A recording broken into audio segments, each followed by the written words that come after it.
Hi, everybody. Welcome back to our worldwide initiative for positive change. We are watching the video for step 2, healing the inner child. There is another video for step 1 for self-discovery. I do encourage you to go back and do that video first. However, it's not absolutely crucial at this point. However, I do recommend that you watch it before watching the third video, step 3, which is on overcoming our limiting beliefs and rediscovering our natural selves. So let's jump right in. As I've already mentioned, there is self-discovery came first. We're on healing the inner child, also called reparenting the inner child. And then the third video is going to be on challenging our fears and irrational beliefs, those beliefs that the inner child has been feeding us our entire lives and has been plaguing the way we think and feel about ourselves, others, and the world. Okay, so those of you who have already watched the first video are familiar with this. You're welcome to pop ahead a little bit. For those of us who are you that are just joining us today, I want to just skim over this briefly. The large mission for reflecting inward life coaching is to uplift and empower individuals, families, communities, and leadership to thrive socially, emotionally, mentally, physically, and economically by providing free scaffolded resources and guidance that will increase all of the following. And I want you to just pick out a couple of here. They're really important. Of course, healing within and between individuals, increasing emotional intelligence, understanding between diverse groups, collaboration with a collectivist mindset, meaning we care about how our decisions impact everyone and not just us. Increasing the creation of new 100% natural, sustainable, fair trade businesses around the world, and accessibility and affordability of sustainable natural products. And this is our big picture mission to see happen around the world. Over time, the resources and guidance shared from person to person as you share this video or just share what you've learned with friends and family, we could reasonably see a decrease in hate speech and actions, hostile behavior, selfish behavior, and the overarching umbrella of all of this, fear.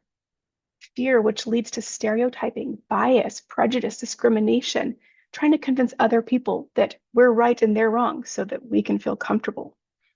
Rationalizing or justifying our behavior, having assumptions about others based upon our personal experiences, and of course, generational trauma, which is passed down from generation to generation and is likely the reason why you're here right now, because it was passed to you and it was passed to them. And if we're not careful, it gets passed to the next generation and continues. Okay, so there are lots of reasons why that we're doing this for free for the world. And the overarching big one is everyone wants to see peace. We want to have peace around us. The struggle is everyone seems to believe that everybody else needs to do the changing to accept what we think is right and true instead of questioning, what if I'm not right about this? And being okay with being wrong, because it's okay to be wrong. It's okay to step outside of a comfort zone just a little bit and wonder what's on the other side to see another perspective. Okay. And as we do that, we can personally and collectively thrive as a species and within our communities, within our countries. And we can see thoughtful progress with the impact of the world and the mind. So the goal here, as you can see, is looking at a technology perspective, seeing how our future inventions, how our future choices will impact everyone and not just put money in my pocket. Okay, so I want you to think about your why. What brought you to this video? What makes you seek change? Maybe it's you're struggling with your partner, with your children, with your boss. Maybe just in general, life doesn't seem to be quite fulfilling. Maybe you feel like you're lacking something, you're not sure what it is. I know for me, I went to a few different therapists and I asked, what do you want to achieve in these sessions? What's your goal? And honestly, if I knew, I probably wouldn't need to go see them. I had no idea what I was looking at for help. And because of that, they weren't all that helpful. Okay, so what is your why? What do you want your life to look like? compared to what it's like now. That's your why.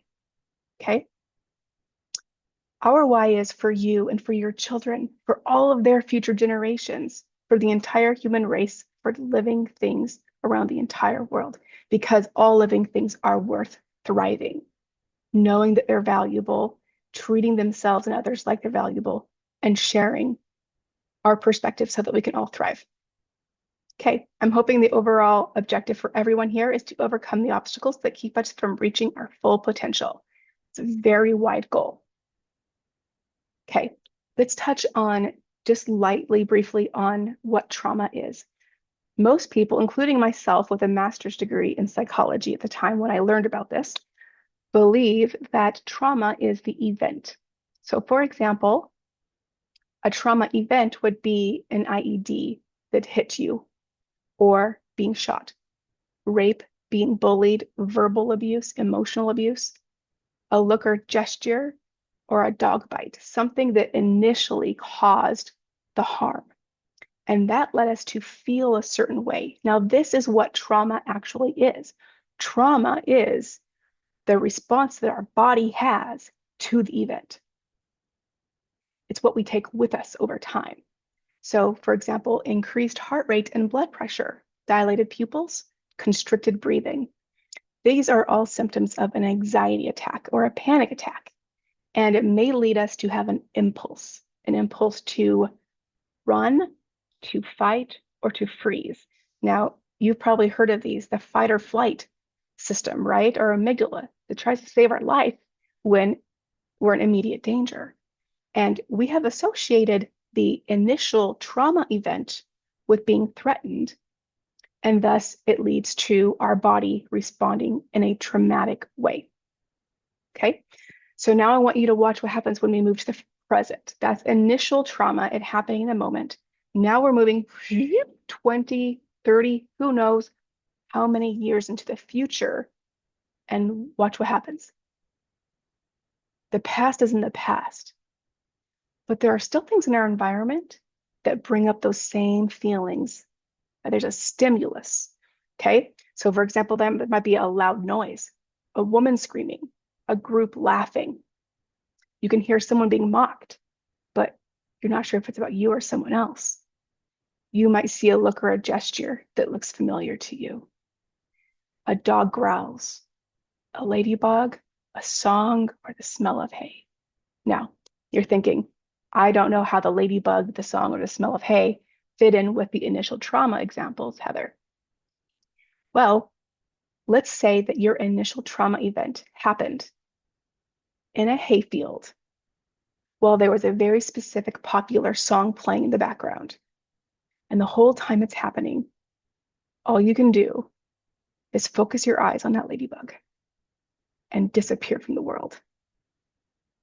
Now, in the present day, when you see a ladybug, or you hear that same song come on the radio, or you're driving through a country area and you smell hay, now you have that same increased heart rate or blood pressure, the same constricted breathing.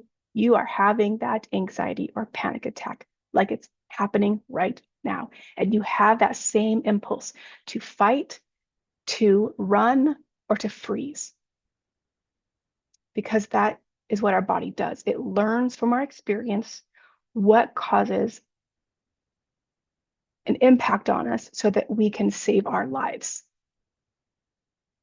All right, so as we go into this, I know that there are a wide variety of traumatic responses, traumatic bodily responses. And so as we go through the video, if you start feeling uncomfortable, if you start feeling like you need to take a pause or to reground yourself, I wanted to share some of these techniques with you. The first one is to reason with the amygdala, that fight or flight center. So when your body first starts feeling it, your shoulders start to clench up, you can't breathe. I want you to out loud say to yourself, I am safe. I am safe. And breathe at the same time. Breathe in. I am safe. Okay. And if it involves someone else, especially if there's something going on in your environment, um, and it involves someone else, I want you to remind yourself their behavior isn't about me, because it's not. They may have emotions based upon what's happening with your interaction, but their behavior is 100% about what's happening within them.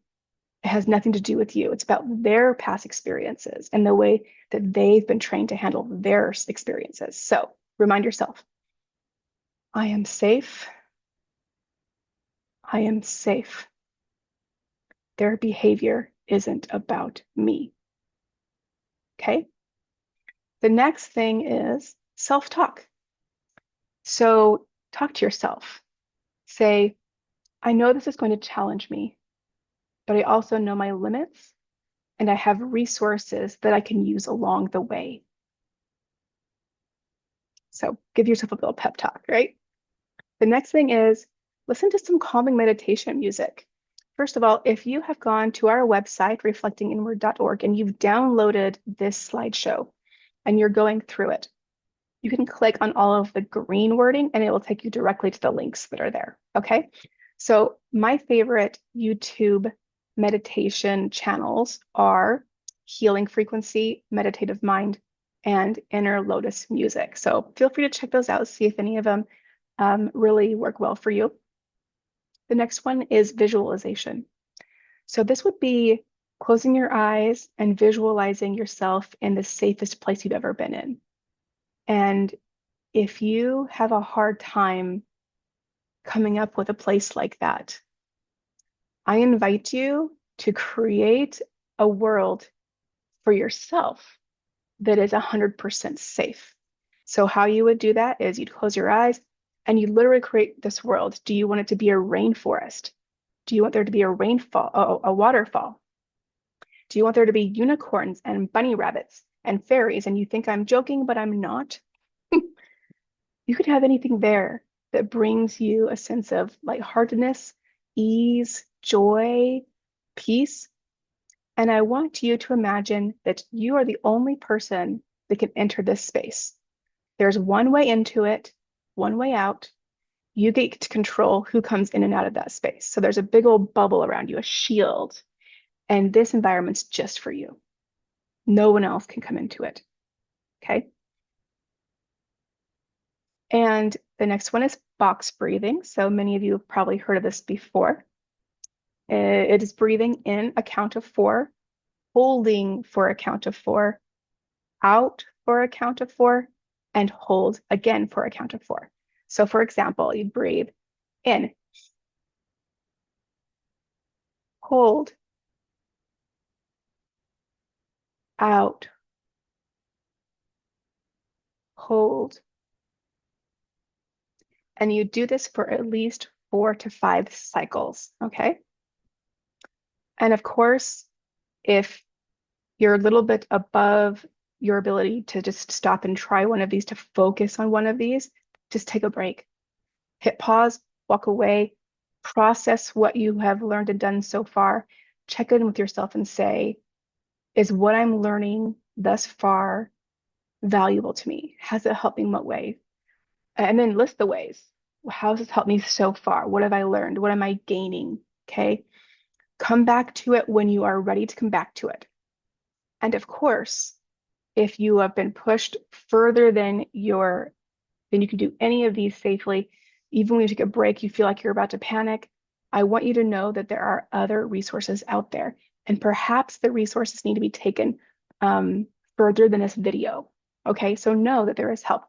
For example, BetterHelp matches you with a career counselor, excuse me, not career counselor, a certified therapist, a counselor based on your needs and preferences. The National Institute of Mental Health offers mental health resources and a way to find one of these mental health counselors as well. And of course, if you have had any past experience or currently are experiencing suicidal ideation, please reach out to those who have been trained to help you. There are resources here. You can call, you can text, you can chat, choose whatever is best for you. Okay, Now, I know this is very serious. I just wanted to make sure that people knew up front that going into this, we're all on very different spectrums of where our trauma has taken us in life. And for those that this video is going to work for, to heal and to help, we want to help those people. If you feel at any point like you need to use one of these other resources, please use them. Okay. All right. So I hope ready for a shift. You probably noticed the background changed because we want to shift into a positive viewpoint now. Okay. Lighten things up a bit. So the benefits of healing your inner child are freedom. I mentioned before that I went to some counselors, and I mean, it was nice to have someone to talk to, but we really didn't make any progress at all.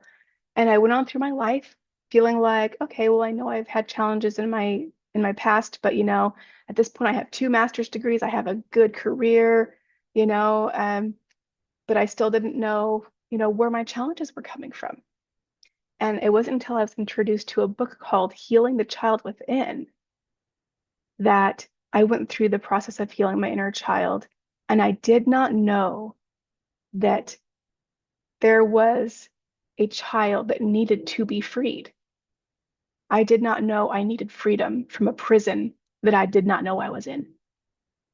Okay. So it's also to help you to own your story. When we have traumatic events, and especially if it involves another person, that person tends to own and drive the story. We have this victim mentality, this victim mindset that says, this happened to me, and so this is the way I am. And I don't take this word too heavily, but we blame it all on what happened to us.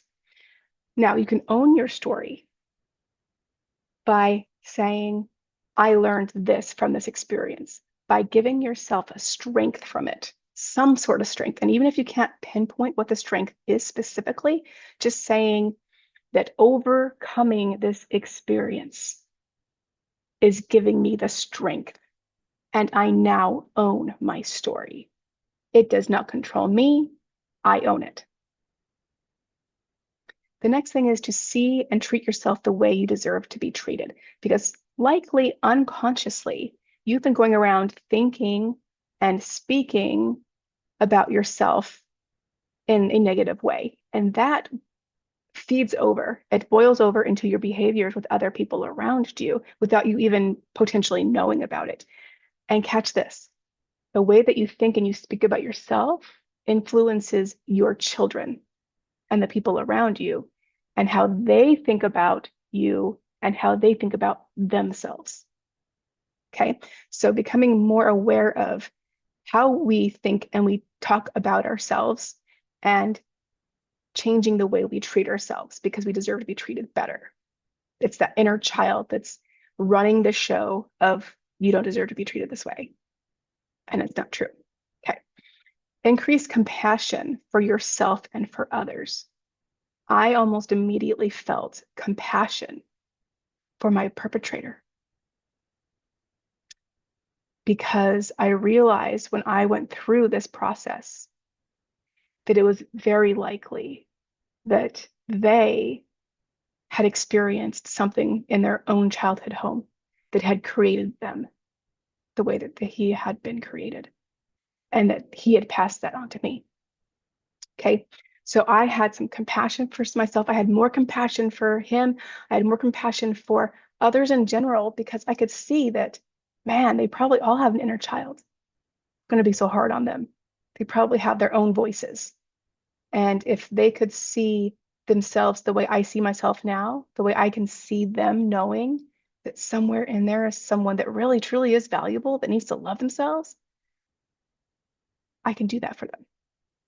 The next thing sets a foundation for challenging your limiting beliefs, which is, again, the third video. It's coming up next. And it sets a foundation for better relationships for generations to come.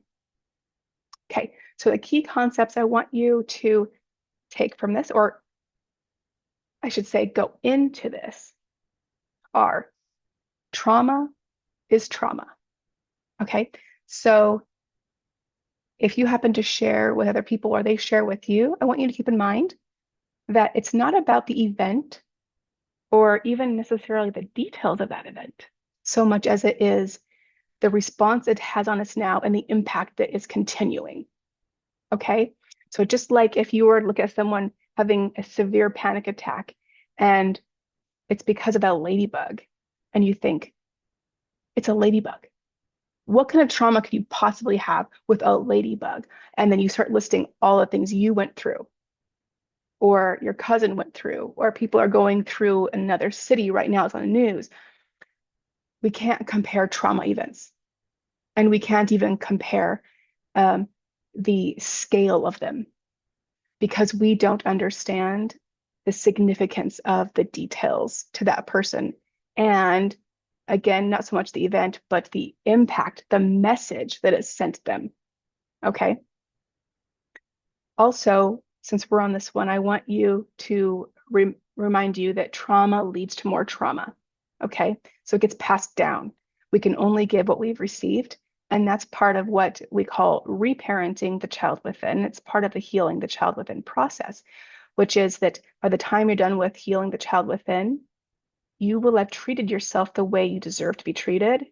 And now you know what it looks like to give someone what you needed and thus give them what they need. Okay. Compassion versus forgiveness. Nowhere in this video am I going to suggest that you need to forgive the person or persons who have hurt you. I will suggest that maybe you should consider, is it possible to have even a tiny bit of compassion for where they're coming from? Now, I'm not saying that we need to have compassion or forgive those who have severe mental disorders, things like sociopaths, psychopaths, people who are severely narcissistic, who don't believe they're doing anything wrong. They have no emotion attached to it. They don't care about you or anybody else. I'm not saying we need to have compassion, forgiveness for them necessarily. Although a part of me also says, oh my gosh, how hard is it to never truly love?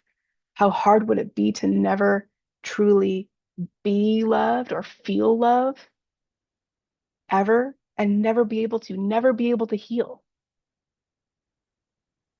like you're doing now? They would never be able to go through this and be healed. That to me is sad.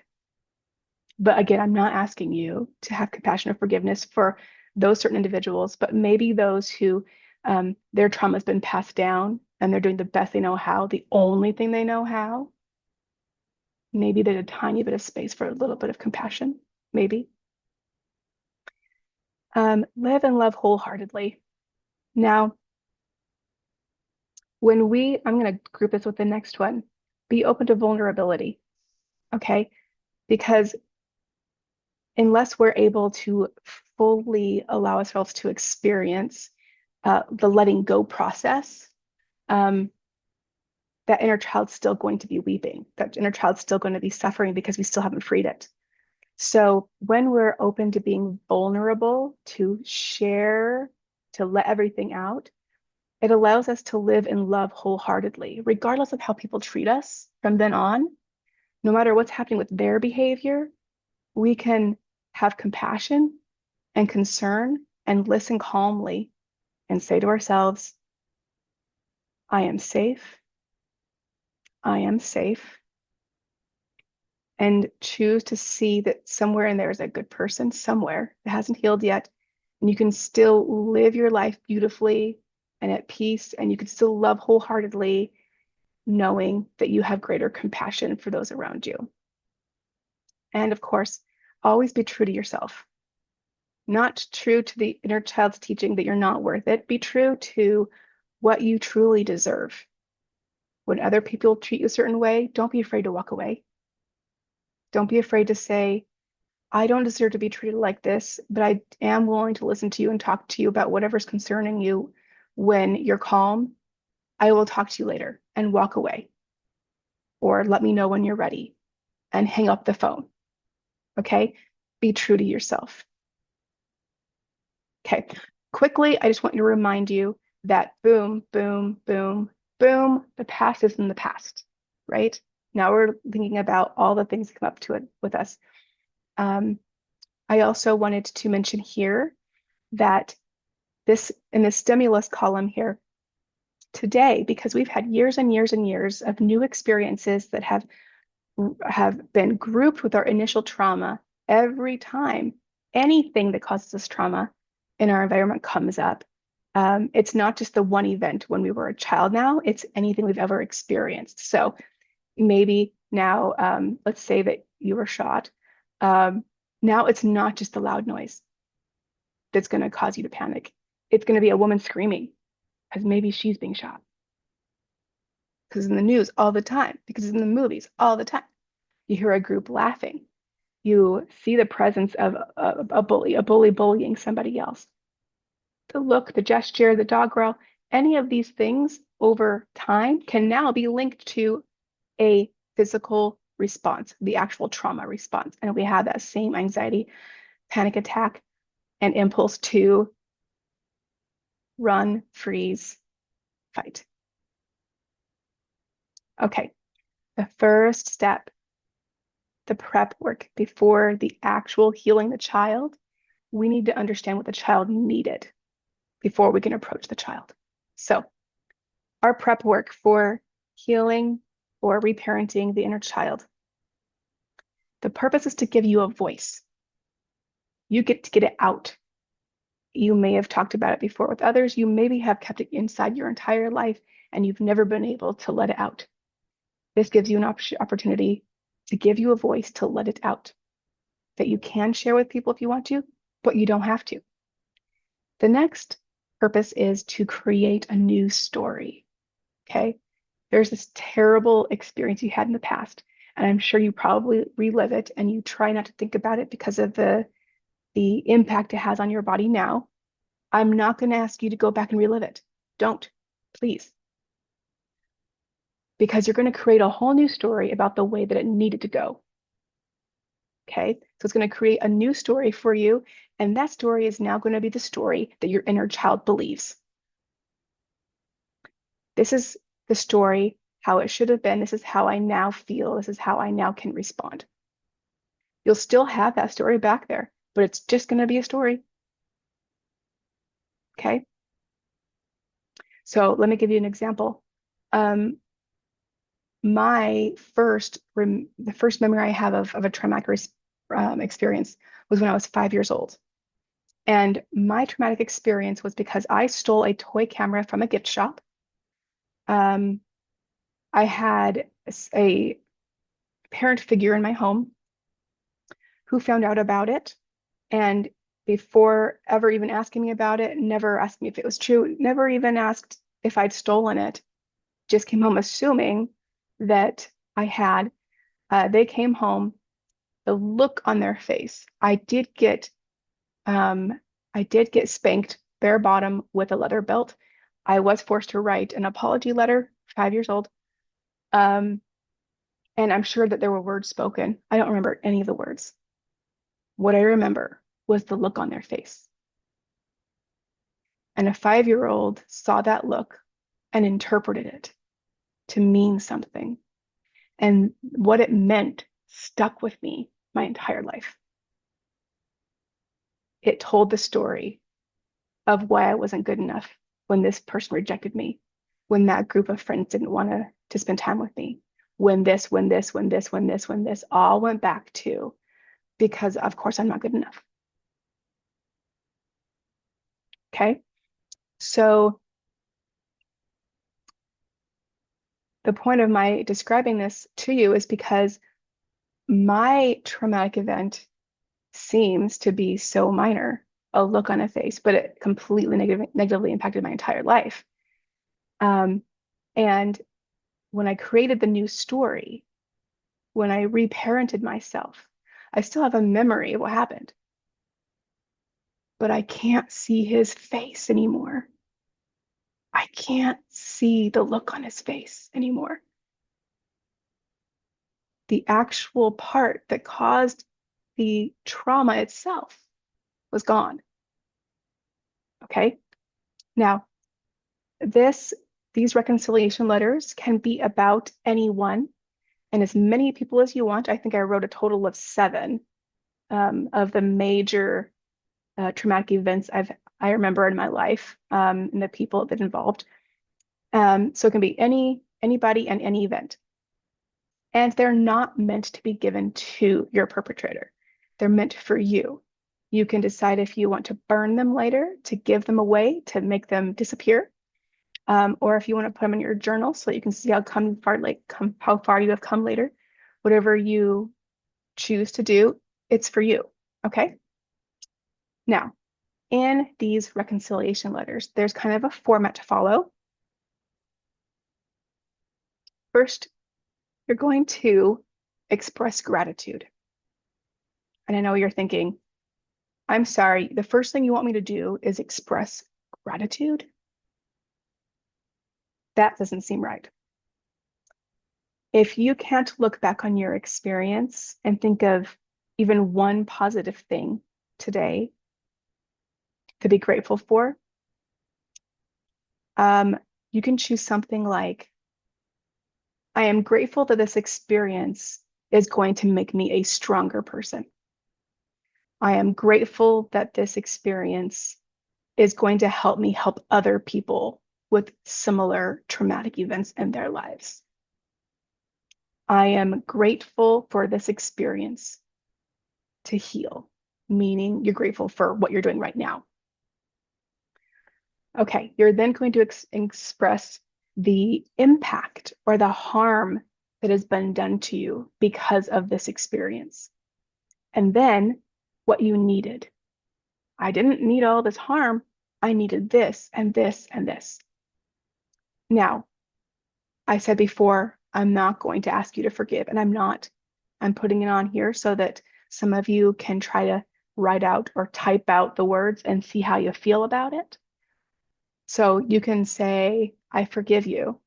Or if you're not feeling it quite yet, scratch that out. Maybe just draw a one line through it, like you learned in school. Just draw one line through it.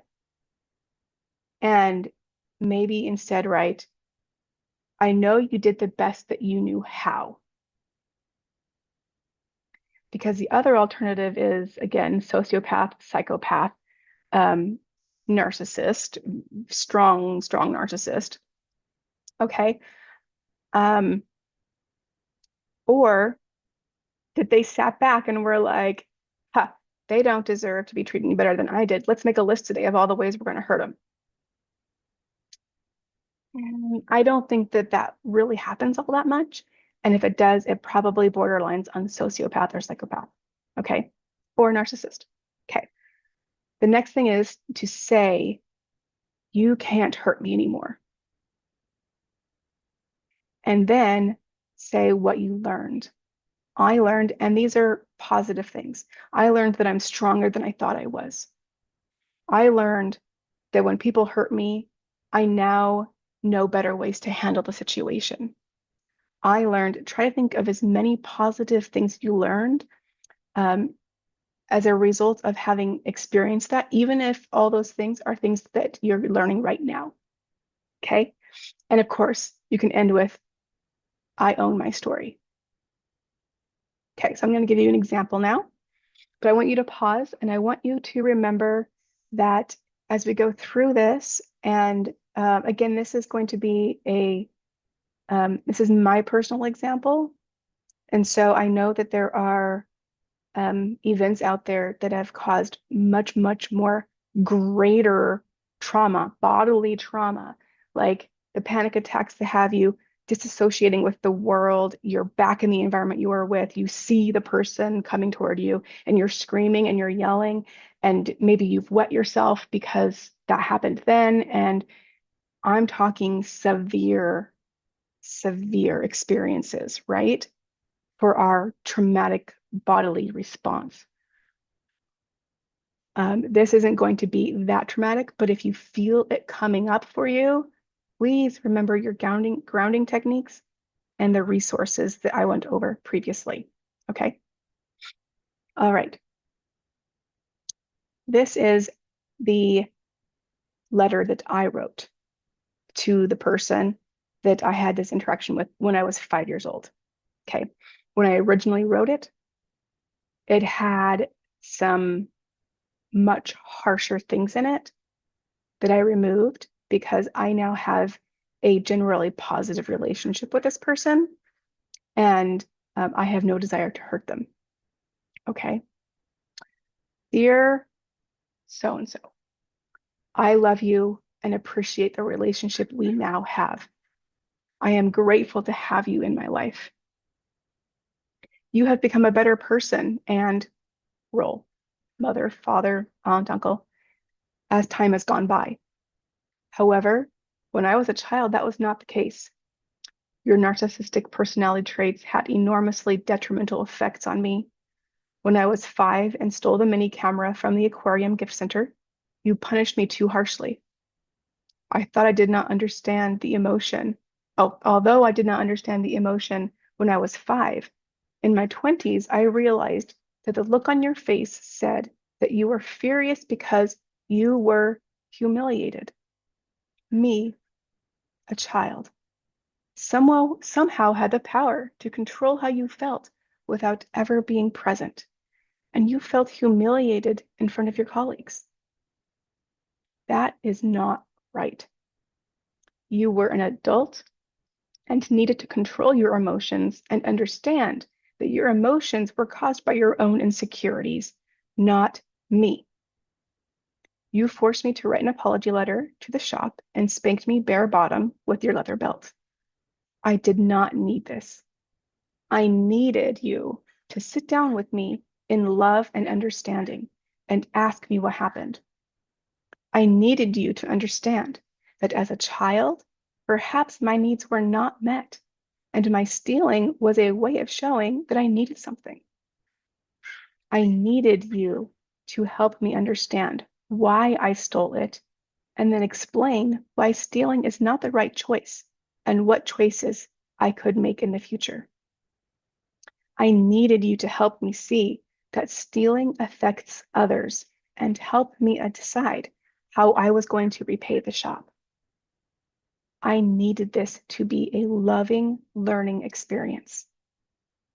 I needed you to be a better example of a disciple of Jesus Christ. After this experience, I feared you. I hid behind furniture when you came home. I learned that I could not trust you and that I wasn't worth being kind to, and that I should never mess up. I learned that I was worthy of rejection, which affected my relationships for many years, including the pivotal adolescent years. I learned that I wasn't good enough, which kept me from having the courage to try new things and pursue my dreams. I tried to trust you as an adult, but found that you still did not know how to respond. You didn't know how to be a caring, open parent, let's just say. I could not rely on you for guidance and counsel. The way that you treated me was inexcusable. I know you have had your own past trauma that shaped who you are, and that impacted how you treated me. I'm sorry that you had trauma and pain in your life from your own family. However, this does not excuse your behavior. I forgive you because I know you were only doing what you knew how to do. Because I now understand your behavior toward me and that it wasn't really about me, you can't hurt me anymore. I am grateful for this time I have learned. I have had to learn compassion and overcome these challenges to become stronger and better. I own my story. And I wanted to add here, you can see the bottom, you know that phrase that says, if looks could kill? Well, looks do kill. The look he gave me killed a 5-year-old child emotionally and mentally. Took me years, over 30 years, to find out how to heal that child from a look. Okay, here is your invitation now. I want to invite you to act. So consider the steps to the right that are going to come up in just a moment. and write your own reconciliation letter. Allow yourself to feel and express openly. And remember, this is just for you, it's not for them. Use the grounding techniques if you need to, and you can decide after you've completed this entire process, including healing the inner child, if you want to burn it. But please keep it for the next part because you'll need it to reflect on um, as you recreate the new story. Okay? So go ahead and go through the steps here for what to express in your letter and pause. And I will be right here waiting for you for the next steps when you come back. I hope you have a freeing experience from this.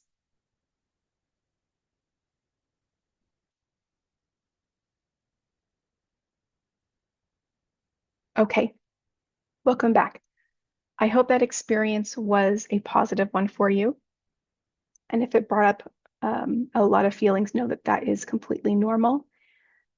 It's kind of part of the point because now we're going to take all of those feelings and we're going to heal them. Okay, so now we're moving into healing the inner child or reparenting the inner child. And as you reparent your inner child, you will have new skills, new techniques to take into your own life, ways to treat, if you have your own children, your spouse, or your companion, um, people you work with. This will change your life. Okay, so this is the process. We've already done most of this. Acknowledge the child within and its emotional needs that were not met. You just did that in the reconciliation letter. You wrote out all the needs that were not met. Okay, and what you needed. The next thing you're going to do is you're going to approach this inner child how you needed to be treated. So basically, you're going to recreate a whole new scenario. You're going to close your eyes if that's helpful for you.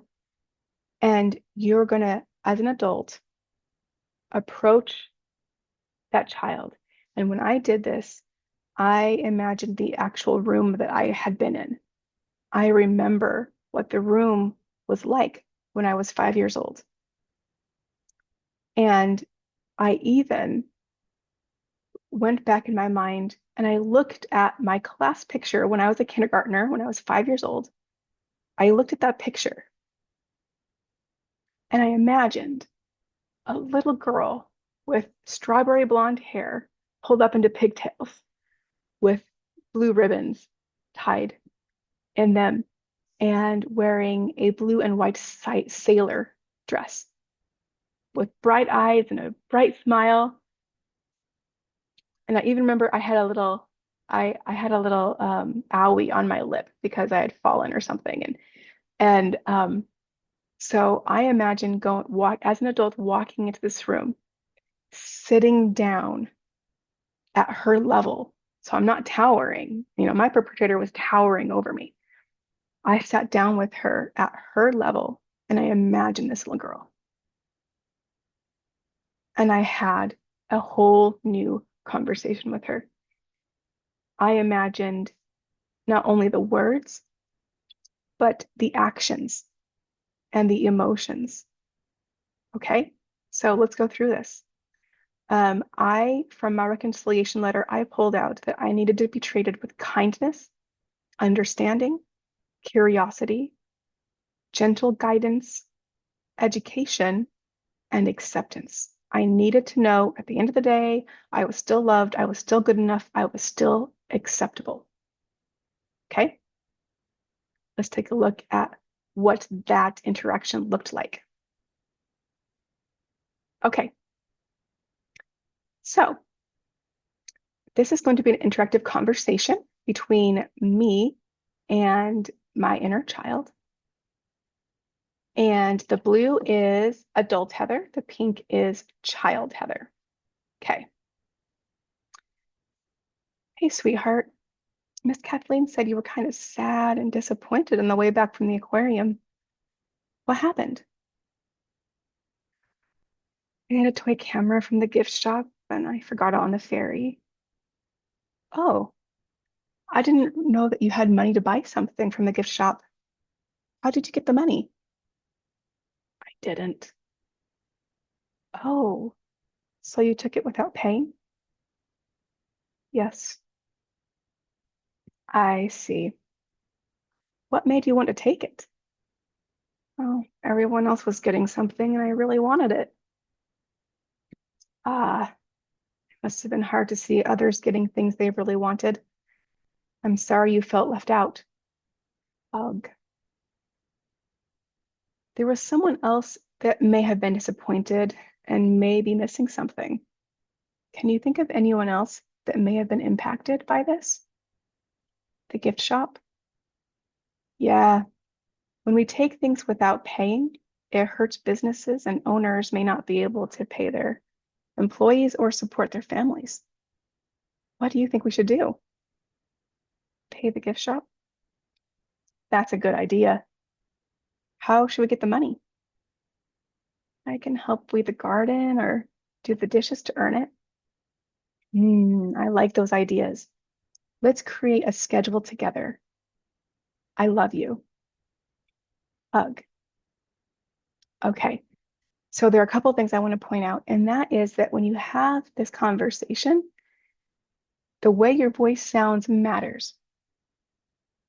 So, for example, when I asked, so you took it without paying, the inflection at the end can either be of curiosity or of basically damning, of blaming, and it can be positive or negative. So, you took it without paying is just curiosity. So, you took it without paying is condemnation. Or you could say, so you took it without paying, where you put the emphasis or inflection actually matters. I also want to point out that in my imagination, there were actual hugs in this scenario. I hugged my inner child. I hugged the little girl. And at the end, I told her, I love you. So important at the end for them to feel accepted. Okay, so here is your invitation to act. So visualize yourself reparenting yourself in the way you needed to be parented. Write down the interaction like I did in the previous slide. Write how this new approach makes you feel in your journal. And then explain in your journal how this will help you as you interact with others. Perhaps you have children or a spouse, friends, family, colleagues, strangers. And I especially want you to consider how this new change in the way you think and feel about yourself and how you think and feel about others, how it may be different from the way that you've interacted with them in the past. And perhaps even take the opportunity, especially if you have a spouse or children, to sit down with them and talk to them about it, to actually have a conversation. It might sound something like, you know, I haven't always um, I haven't always behaved the best way, and I know that that has been hard for you. I want you to know that I now understand that the reason why um, I tend to hurt feelings or to have these actions or behaviors is because that's the way that I was treated when I was a child. And I have had unconscious beliefs about myself that have really hurt me for many, many years. And that has flowed down, that has snowballed down to impacting you. And I'm very sorry. You don't deserve to be treated that way. And I've gone through a process to heal that part of me so that I can let go of that past hurt and pain and I can have better relationships and I can have better interactions. So I'm so sorry if I've hurt you at all in the past. I want you to know that you are loved, that you are significant, that you're worthy, that you're good enough. And if I have done anything to hurt you, I want you to be able to talk to me about it so that we can make things right. And maybe even share with them your process that you've gone through if they're an adult. And I actually share something like this with multiple adults in my life, and they were surprised and they said, well, thank you. And they were interested in understanding the process that I went through. So it gives you an opportunity to share the process with them, which may give them an opportunity to heal their inner child and to have better relationships with everyone they know as well. Okay. So at this point, pause here and go through the healing the inner child process of approaching yourself and treating yourself the way that you deserve to be treated. And I hope you have a very positive experience. And I'll see you in just a moment after you push play again.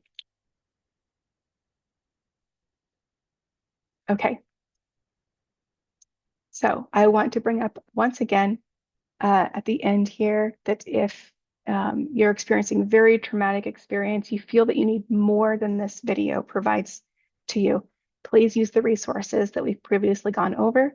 And please also know that I'm here for you. You can go to reflectinginward.org and check out the free resources that we have about dealing with trauma. You can email me. We can schedule an appointment if you would like. And I hope that this has been very beneficial for you. I hope to get feedback from you as to how this has helped you with your relationships or just for yourself.